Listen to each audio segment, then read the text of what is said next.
আসসালামু আলাইকুম। আপনাদের সাথে আছে আমি জুবায়ের হাসান।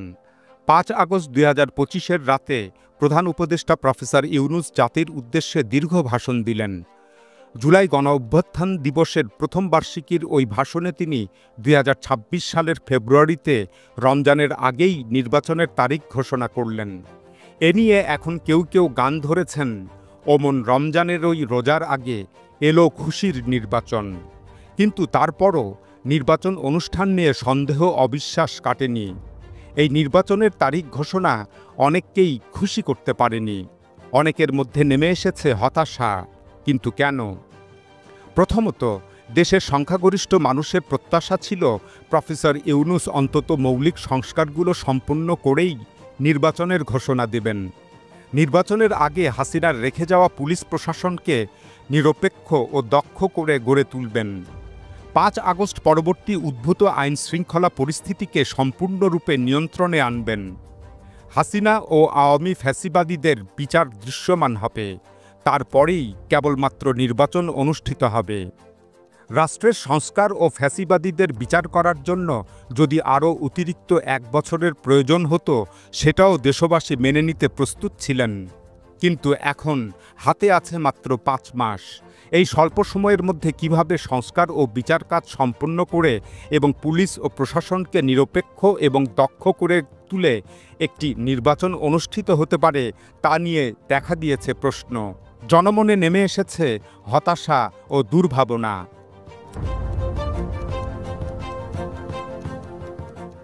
নির্বাচনের তারিখ ঘোষণার সবচেয়ে বড় ঘাটতি হল জুলাই সনদ তৈরির আগেই নির্বাচনের তারিখ ঘোষণা করে ফেলা। ঠিক যেন ঘোড়ার আগে গাড়ি জুড়ে দেওয়ার মতো অবস্থা। এখন নির্বাচনের তারিখ ঘোষণা করে বলা হচ্ছে যে শীঘ্রই জুলাই সনদ স্বাক্ষরিত হবে। কিন্তু ইতিমধ্যেই আমরা জেনেছি যে মৌলিক সংস্কারের অনেক বিষয়গুলোতেই রাজনৈতিক দলগুলোর মধ্যে মতভেদ আছে। ঐক্যমত কমিশনে তেমন কোনো ঐক্য প্রতিষ্ঠিত হয়নি। আসলে ঐক্যমত কমিশন অনেক লুকোচুরি খেলছে। নিজেদের সাফল্য দেখানোর জন্য বলছে এতগুলো সংস্কার প্রস্তাবের মধ্যে এতগুলো সম্পন্ন হয়েছে। বিএনপিও জনমত পক্ষে রাখার জন্য বলছে ৭০০-র অধিক সংস্কারের মধ্যে ৬৫০টিতে তারা রাজি হয়েছে। এদের এসব কথা যদি সত্যি হতো, তাহলে জুলাই সনদ এতদিনে স্বাক্ষরিত হলো না কেন?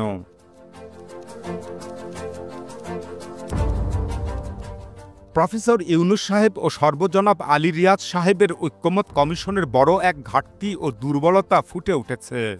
তা হল, যদি জুলাই সনদ স্বাক্ষরিত হয়েও যায়, তাহলে তা বাস্তবায়নের আইনি ভিত্তি কী হবে তা বলা হচ্ছে না।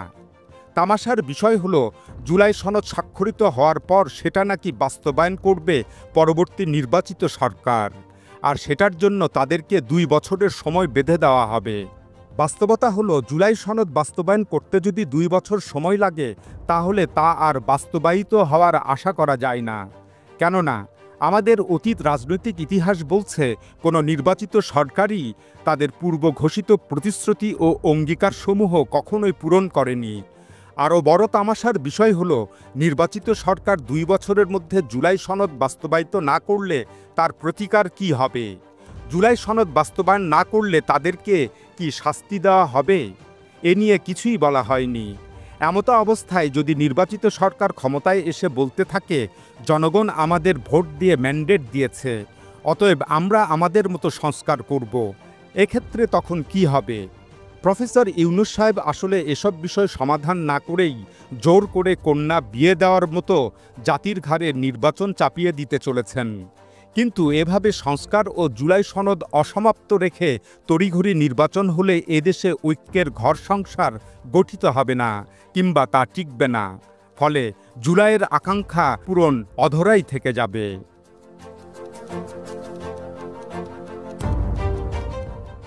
জুলাই সনদ বা সংস্কারের বিষয়ে বিএনপির পক্ষ থেকে কয়েক মাস যাবৎ ক্রমাগতভাবে বলা হচ্ছে যে পরবর্তী নির্বাচিত সংসদ এগুলো বাস্তবায়িত করবে। এখন শেষ প্রান্তে এসে বিএনপির সাথে ঐক্যমত কমিশন সুর মিলিয়ে একই কথা বলছে। কিন্তু এরা জেনে বুঝে একটা জায়গায় ভুল করছে বা এড়িয়ে যাচ্ছে। তা হলো, নির্বাচিত সংসদ ও গণপরিষদের কাজ এক নয়। গণপরিষদের কাজ হল সংস্কার ও নয়া শাসনতন্ত্র রচনা করা। জুলাই সনদ, জুলাই ঘোষণাপত্র ও রাষ্ট্রের সংস্কার সাধনের জন্য গঠিত 6টি সংস্কার কমিশনের কাজগুলো নয়া শাসনতন্ত্র রচনার কাজের মধ্যে অন্তর্ভুক্ত। এগুলো সংসদের কাজ নয়, গণপরিষদের কাজ। তাই এগুলো বাস্তবায়নের জন্য প্রয়োজন ছিল গণপরিষদ গঠন। গণপরিষদে পাশকৃত প্রস্তাবিত সংস্কারগুলো গণভোটের মাধ্যমে এন্ডোর্স বা অনুমোদন করা হয়। তারপর অনুষ্ঠিত হয় জাতীয় সংসদ নির্বাচন। গণপরিষদ বা কনস্টিটিউয়েন্ট অ্যাসেম্বলি একটি দেশের নয়া শাসনতন্ত্র বা সংবিধান রচনার জন্য গঠিত হয়। নয়া শাসনতন্ত্র রচিত হবার পরপর তা অটোমেটিক ভেঙে যায়, অর্থাৎ এটি একটি বিশেষ কাজের জন্য গঠিত অস্থায়ী প্রতিষ্ঠান। অন্যদিকে সংসদ বা পার্লামেন্ট একটি দেশের আইন প্রণয়ন, সরকারের উপর নজরদারি ও জনগণের প্রতিনিধি হিসাবে কাজ করে। এটি একটি স্থায়ী আইনসভা যা নির্বাচনের পর চলতে পারে 5 বছর ধরে। কিন্তু ইউনূস সরকার শুরু থেকেই গণপরিষদ ও সংসদ এই দুইয়ের পার্থক্যকে এড়িয়ে গেছে। বিএনপিও তাই করেছে ইচ্ছাকৃতভাবে, যেন দীর্ঘ প্রক্রিয়ায় সময় ও ঝামেলা এড়িয়ে দ্রুতই ক্ষমতার গদিতে বসা যায়। অথচ পৃথিবীর যত দেশে বিপ্লব ও গণ অভ্যুত্থান সংঘটিত হয়েছে সেখানে সংস্কার ও নয়া শাসনতন্ত্র রচিত হয়েছে গণপরিষদ গঠনের মাধ্যমে এবং তার অনুমোদন বা এন্ডোর্সমেন্ট হয়েছে গণভোটের দ্বারা। আমাদের পার্শ্ববর্তী দেশ নেপালে 2006 সালে রাজার সাথে বিপ্লবীদের রাজতন্ত্রের উচ্ছেদ বিষয়ে চুক্তি হয়। এরপর 2008 সালে 550 সদস্যের গণপরিষদ গঠনের জন্য নির্বাচন হয়। ওই 2008 সালেই গঠিত নির্বাচিত গণপরিষদ নেপালের রাজতন্ত্র বিলুপ্ত ঘোষণা করে দেশকে গণতান্ত্রিক প্রজাতন্ত্র হিসাবে ঘোষণা করে, যেটাকে এখন বলা হচ্ছে নেপালের প্রথম রিপাবলিক ঘোষণা। 2008 সালেই নেপালের ওই গণপরিষদ নয়া শাসনতন্ত্র রচনার কাজ শুরু করে। 2013 সালে নির্বাচনের মাধ্যমে পুনরায় গণপরিষদ গঠিত হয়। এভাবে নেপালের গণপরিষদ 2015 সালে দেশকে একটি নয়া শাসনতন্ত্র ও সংবিধান উপহার দেয়। আর ওই নয়া শাসনতন্ত্র অনুযায়ী 2017 সালে নেপালে সংসদ নির্বাচন অনুষ্ঠিত হয়। তবে নেপালে গণভোটের আয়োজন করা হয়নি, কেননা তার আগেই দুটো নির্বাচনের মাধ্যমে 2টি গণপরিষদ গঠন হয়েছিল। সেই গণপরিষদের 550 জন সদস্যের মধ্যে 507 জন সদস্য নতুন সংবিধানের পক্ষে ভোট দিয়েছিলেন। ওদিকে আমরা ল্যাটিন আমেরিকার দেশ চিলির ক্ষেত্রে দেখতে পেলাম যে সেখানে 2022 সালে গণভোটের মাধ্যমে নতুন সংবিধান পাশ হয়। চিলির স্বৈরশাসক অগাস্টো পিনোচেট হাসিনার মতোই একজন ফ্যাসিবাদী ও স্বৈরাচারী নিষ্ঠুর শাসক ছিলেন। ওই গণভোটে সেই অগাস্টো পিনোচেটের তৈরিকৃত পুরনো সংবিধানকে ছুঁড়ে ফেলে দিয়ে নতুন সংবিধান পাশ হয়। এদিকে কিছুদিন আগে 2025 সালের 8 ও 9 জুন ইউরোপের দেশ ইতালিতে দেখা গেল যে সেখানকার অভিবাসীদের নাগরিকত্ব দেবার প্রশ্নে অনুষ্ঠিত হলো গণভোট।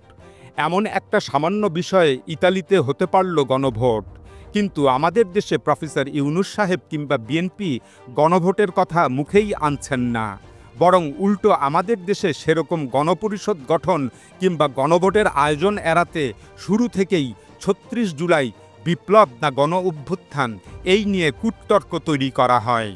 এই কূটতর্কের উদ্দেশ্য ছিল 36 জুলাইকে বিপ্লব বলা হলে তাতে গণপরিষদ গঠন ও গণভোট আয়োজন করার বাধ্যবাধকতা তৈরি হয়।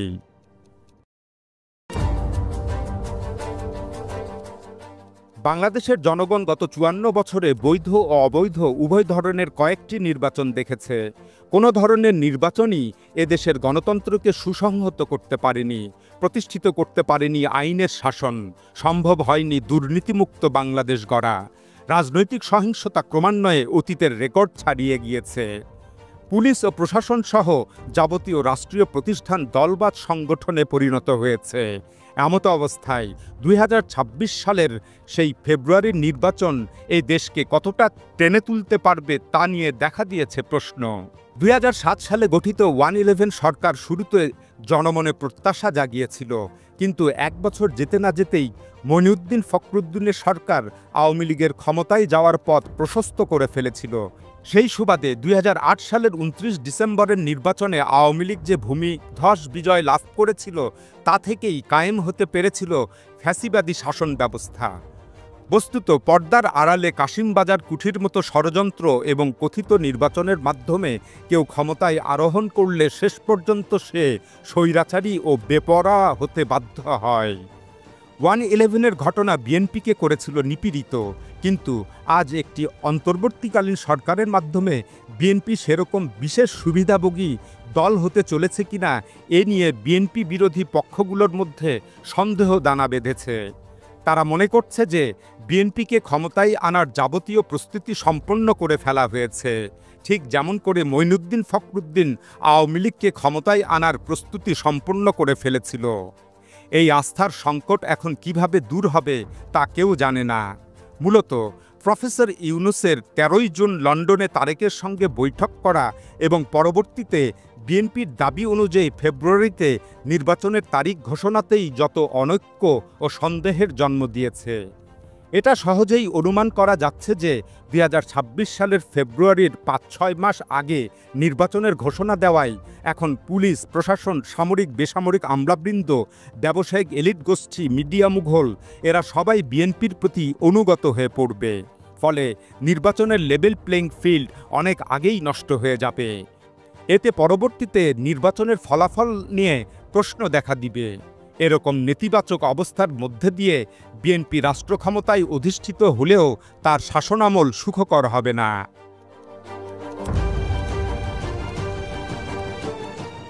ইউনূস সাহেব তার ভাষণে বলেছেন, একটি গোষ্ঠী নির্বাচন বানচাল করতে চায়। তিনি মূলত পতিত আওয়ামী লীগের দিকে ইঙ্গিত করেই একথা বলেছেন, কিন্তু চারপাশের আওয়ামী অন্ধ সমর্থকদের কথাবার্তা ও আচার আচরণ থেকে স্পষ্ট বোঝা যাচ্ছে যে তারা মূলত ইউনূস সরকারের বিদায় চায়, সেটা নির্বাচনের মাধ্যমেই হোক কিংবা অন্য কোনো অস্থির অবস্থার মধ্য দিয়েই হোক। আওয়ামী লীগের লক্ষ্য একটাই, তা হলো ইউনূস সরকারের বিদায়। আর ফেব্রুয়ারিতে নির্বাচন হলে সেই ইউনূস সরকার আর মাত্র 5 মাস পরেই বিদায় হবে। সুতরাং এমতাবস্থায় আওয়ামী লীগ কিছুতেই চাইবে না নির্বাচন বানচাল করতে, বরং দ্রুতই যেন নির্বাচনটা হয়ে যায় সেটাই তাদের কামনা, ভারতের ওই একই কামনা।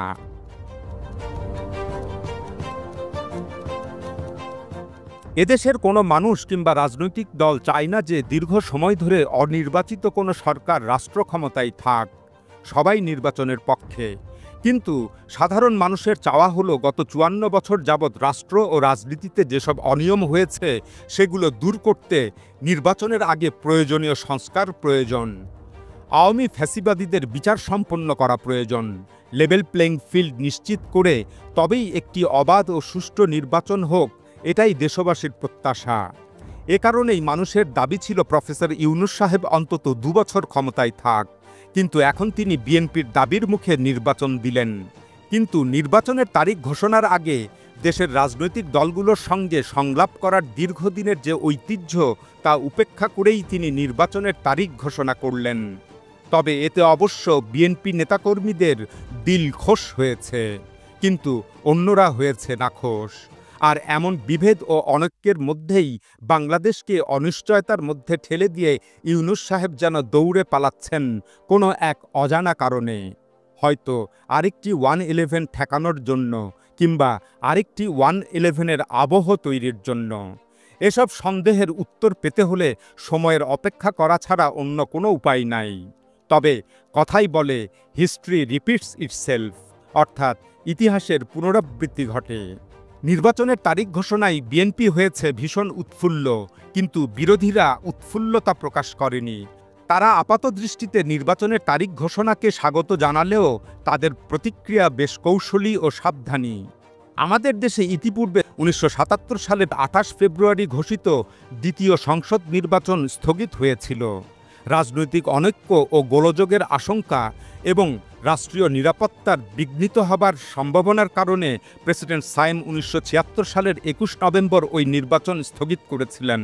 অতঃপর তিনি পদত্যাগ করে 1977 সালের 21 এপ্রিল জেনারেল জিয়াউর রহমানকে প্রেসিডেন্ট পদে নিযুক্ত করেছিলেন। আর প্রেসিডেন্ট জিয়া 1977 সালের 30 মে গণভোটের মাধ্যমে তার দেশ শাসনের পক্ষে ম্যান্ডেট গ্রহণ করেছিলেন।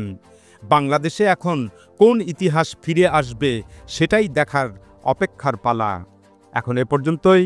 আল্লাহ হাফেজ।